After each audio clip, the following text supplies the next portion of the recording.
Of the delivery of the first B-2 to Whiteman Air Force Base, reflecting on a decade of accomplishments in 3 wars. New weapons in development will soon increase the aircraft's precision capability fivefold, keeping it at its current cutting edge of aerospace power. Ladies and gentlemen, America's bomber, the B-2 Stealth, a B-2 Spirit, right overhead here at the Ron Carter Wings Over Houston 2004 Air Show. Ladies and gentlemen, that is the sight and sound of freedom today.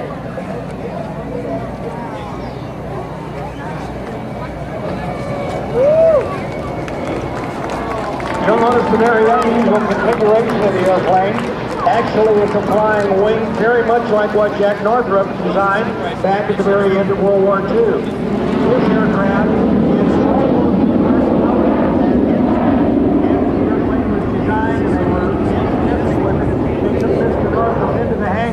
to let him see the airplane for this first time just before he passed away, and he broke into tears.